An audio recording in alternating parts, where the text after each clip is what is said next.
Hi! So in this video ay isang review na naman sa isang bagong application ang ating gagawin.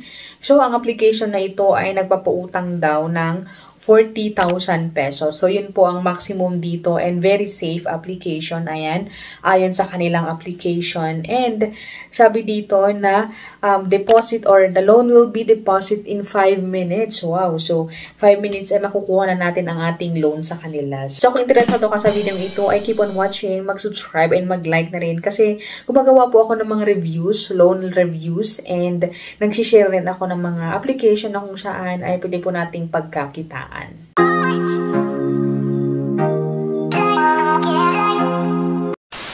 Welcome and welcome back to my channel. Before we go on, a disclaimer muna po tayo. Ang video ito ay hindi po sponsored, hindi po ako affiliate sa mga any lending company, and especially hindi po ako isang agent. I'm just sharing kung ano yung mga na-experience ko sa isang lending application.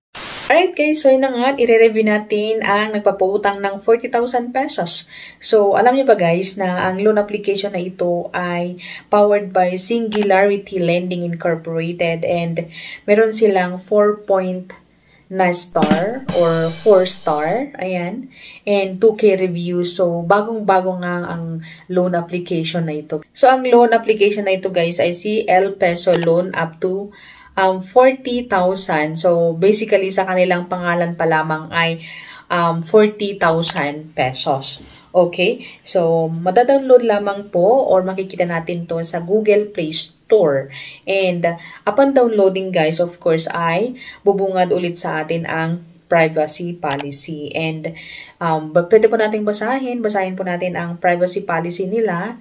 After which guys is magre-register na po tayo gamit ang ating personal phone number or active phone number. Ayan, so meron dito yung login or register. So since bagong-bago po tayo sa loan application na ito ay tap natin ang register.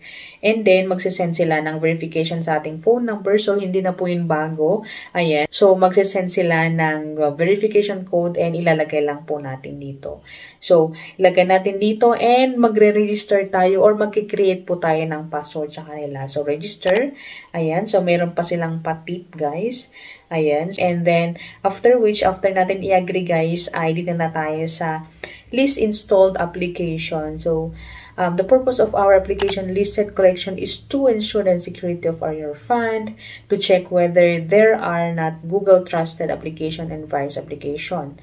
So, agree lang natin yun guys. And then, dito na tayo sa kanilang dashboard. Ayan. So, choose a loan amount. So, meron sila dito yung 365 days na loan term and pwede daw tayo makapag-loan 500 to 15,000 and meron din dito yung 91 days na makaka-loan din tayo ng 500 to 15,000. So, hindi ko alam kung anong pagkakaiba nun guys. So, okay. Authorize lang natin yun guys and after which is dito na tayo sa authorization. Okay, so kakaiba nga guys. So, authorization. So, dito sa authorization guys, under nito is ating pangalan, last name, ayan.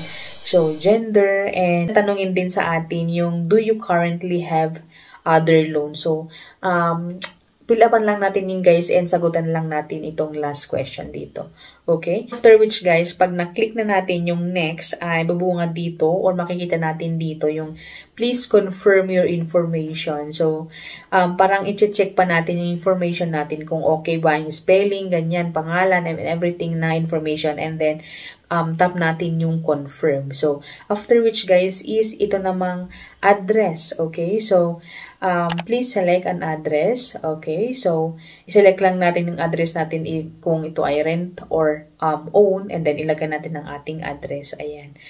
And then, next natin, if we are done with the address, ay dito naman tayo sa third.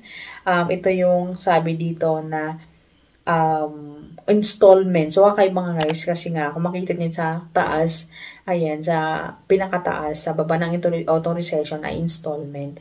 So, under sa installment guys, ay ito po yung reference natin. So, kailangan nila ng tatlo na contact reference sa El Peso loan application na ito guys. Okay, so meron ditong first contact, second contact, ayan, and then third contact. So, mga contact reference guys. Okay, so last naman second na process is yung VIP, which is yung ID type natin, ID number, ayan, and selfie and picture ng ating ID. So, yung ID na pwede dito ay CUM ID, driver's license, SSS, passport, postal, PRC. Ayun. So, yun po ang pwede lamang sa kanila. So, hindi pwede yung mga PhilHealth, ganyan. Alright? So, picture natin ang ID natin and magse-selfie daw tayo, ganyan. So, mag-selfie tayo with the ID picture. Okay, so sabi dito, please confirm yung ID information. So, i-confirm ulit natin kung okay ba or correct ba yung mga information na pinaglalagay natin dito.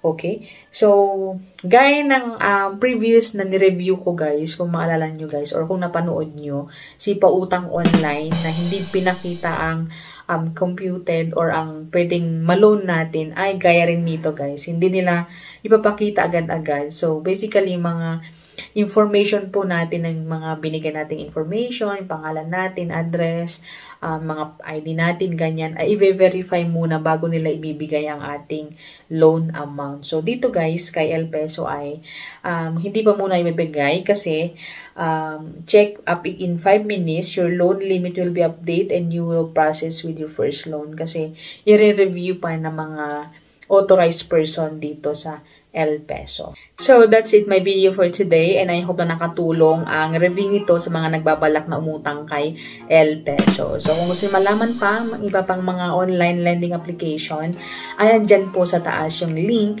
na kung saan ay pwede nyong i-click and mapupunta kayo or madadirect kayo sa mga na-review ko na in the past na pwedeng makatulong po sa inyo sa mga emergency purposes. So, that's it na my video and I hope to see you on my next video again. Bye!